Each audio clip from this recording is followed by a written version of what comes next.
हादसा देखने के बाद मैं जो 2010 में जो इंसिडेंट हुआ था, मैं उस दिन का याद मेरे को आना। अहमदाबाद में भी हुआ, उसमें भी बहुत 242 लोग का इंतकाल हुआ, एक बच गया है इसमें। तो कोई मिराकल से बचा हुआ है, हम भी मिराकल से बचा था उस टाइम में। एक लंदन जाने 12 घंटा सफ़र करने वाला फ़्लाइट को 40 मिनट ही उसको रेस्ट दिया है। एक जगह से दूसरा जगह ट्रैवल करके आया हुआ फ़्लाइट को 40 मिनट्स इट्स नॉट इनफ देने का, रेस्ट देने का। तो हादसा हुआ, हमने वीडियो न्यूज़ वगैरह देखे थे। तो हादसा देखने के बाद मैं जो 2010 में जो इंसिडेंट हुआ था, मैं उस दिन का याद मेरे को आना मन में आया, क्योंकि हमने उसमें एक सर्वेयर था उस हादसे में। तो उस समय भी बहुत बुरा हादसा हुआ था हमारा जो दक्षिण कन्नड़ जिले में। ये हम लोग इमेजिन भी नहीं किया था इतना बड़ा हादसा होगा। तो उसका बाद में अभी अहमदाबाद में भी हुआ, उसमें भी बहुत 242 लोग का इंतकाल हुआ, एक बच गया है इसमें। तो कोई मिराकल से बचा हुआ है, हम भी मिराकल से बचा था उस टाइम में। तो जब हादसा होता है, ये हादसा होता है, इसमें समय नहीं मिलता किसी को अपना बचाने के लिए, समय नहीं मिलता। ये सेकेंड्स का हिसाब से होता है।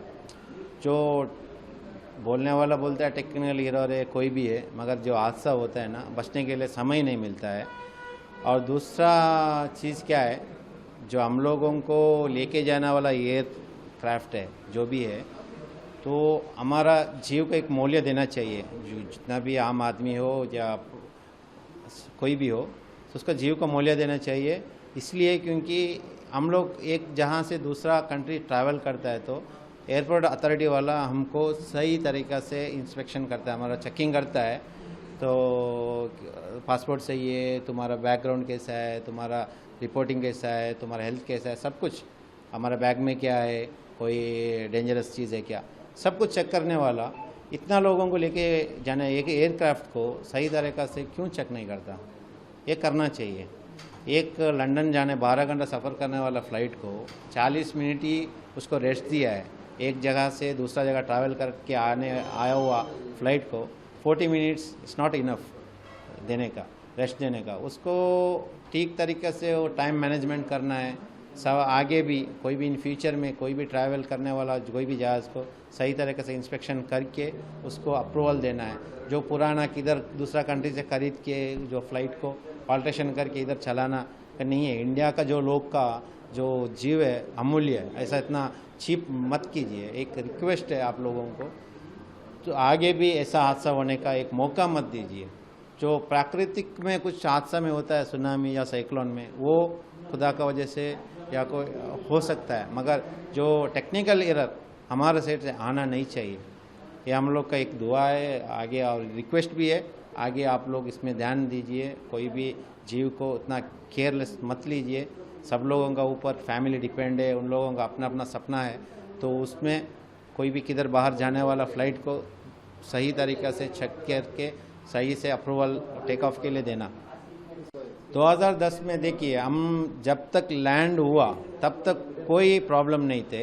कोई भी दुबई से मैंगलोर आ रहा था फ़्लाइट, जो लैंडिंग से 10-15 मिनट पहले अनाउंस हुआ था लैंडिंग होगा फ़्लाइट, हम लोग सब लोग खुशी थे। जब तक कोई टेक्निकल एरर भी नहीं थे, कुछ भी प्रॉब्लम थे, कुछ भी नहीं थे। तो लैंड होते ही एक धमाका हुआ, जो रनवे पे फ़्लाइट हिट मारा। उसका बाद में ही हमको सुनना पड़ा, तो डिस्टेंस बस नहीं, इतना शॉर्ट डिस्टेंस था, इसका वजह से हादसा हुआ। तो उधर जो मैंगलोर एरिया में टेबल टॉप रनवे, तो टेबल टॉप रनवे में मिडल ऑफ द रनवे में लैंड हुआ था। वो डिस्टेंस बस नहीं हुआ, वो नीचे जाके पहाड़ घाटी में गिरा। तो उधर गिरते वक्त उसका पंख है फ़्लाइट का, वो पेट पे मार के थोड़ा एक क्रैक हो गया। उस क्रैक में हम लोग बाहर आए।